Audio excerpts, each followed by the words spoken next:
Bonjour à tous et bienvenue chez Alphadog. Donc aujourd'hui nous allons parler des cadeaux de Noël que vous pourriez faire à votre chien. Tout d'abord je voudrais vous présenter mon petit lutin. Mon petit lutin que j'ai acheté il y a 5 ans, voilà. Un petit chihuahua de 5 ans, il s'appelle Lutin. Et c'est ma petite mascotte pour Alphadog. Et c'est mon compagnon de vie également. Voilà, je vous le présente quand même parce que je suppose que vous allez souvent me demander comment il s'appelle, et il s'appelle Lutin. Donc, vous êtes nombreux en général à faire des cadeaux de Noël à votre chien.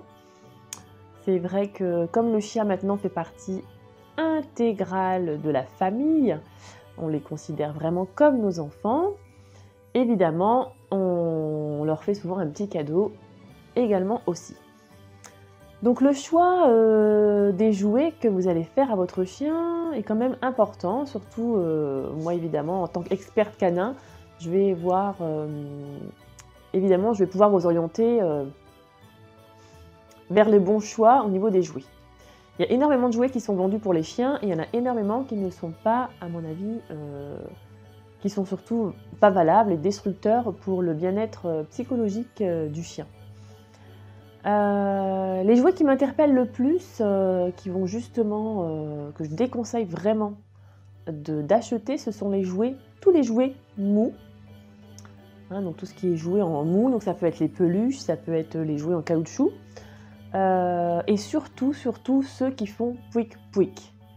Hein, vous savez, le fameux pouic pouic là qui crie, qui va rappeler justement le cri des frères et sœurs au niveau des chiots, et aussi qui va rappeler le cri d'une proie qui est en train de mourir.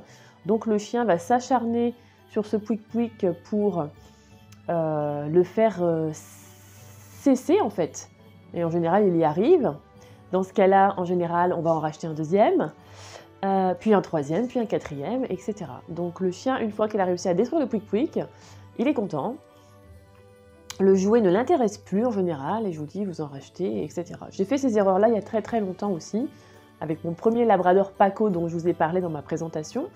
Et malheureusement, ce chien ne contrôlait plus sa mâchoire. Donc c'est-à-dire que lorsqu'il était amené à avoir un conflit avec un autre chien, à devoir se défendre, ou parfois devoir remettre en place un chiot qui était trop turbulent, malheureusement, comme il ne contrôlait plus suffisamment sa mâchoire, il y avait souvent des points de suture. Donc c'est important de ne pas acheter ce genre de jouet parce que ça va justement favoriser la perte de contrôle de la mâchoire.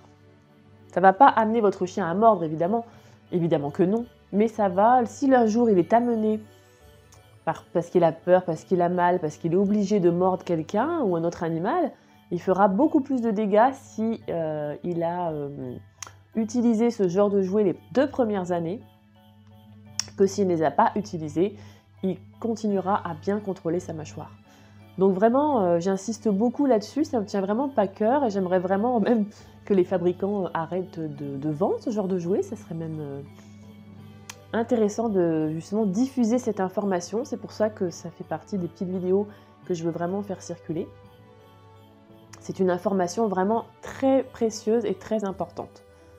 Même si au premier abord, on n'a pas l'impression que ce soit très important. À l'époque, je ne le pensais pas non plus, mais j'ai testé les répercussions sur ce chien que je vous parle, Paco, et quand j'ai eu d'autres chiens par la suite, je n'ai pas donné de pouic pouic. J'avais des chiens très calmes, très bien éduqués et qui contrôlaient vraiment bien leur mâchoire. Donc nous allons voir maintenant quel genre de jouet on peut acheter justement pour favoriser le contrôle de la mâchoire, pour ne pas exciter votre chien, et pour quand même lui faire plaisir. Donc les jouets que je préconise, ce sont évidemment des jouets durs, indestructibles. Donc la marque Kong a quand même une très belle gamme de jouets qui est vraiment indestructible et dur. Les Kong de toutes sortes. Je vous mets quelques photos des jouets justement que je préconise, en sachant que si vous avez eu la formation sur le pack chien adulte et pack chiot, vous comprendrez que je préconise d'éviter de jouer avec son chien avant un certain âge, de privilégier les jouets entre chiens, ou alors laisser votre chien jouer seul. Donc ça, pour ceux qui ont vu les formations, vous êtes au courant. Donc les jouets préconisés, donc je vous les mets en photo. Je laisse un petit peu défiler.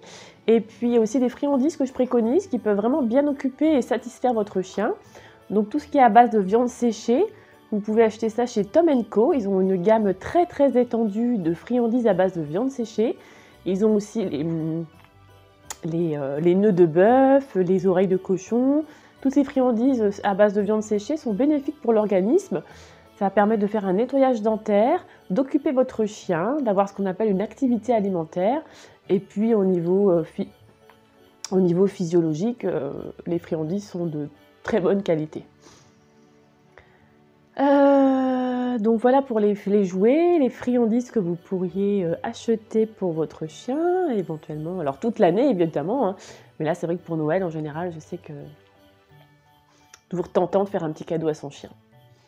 Voilà, bah écoutez, c'est fini pour cette petite vidéo et je vous dis à très vite. Merci.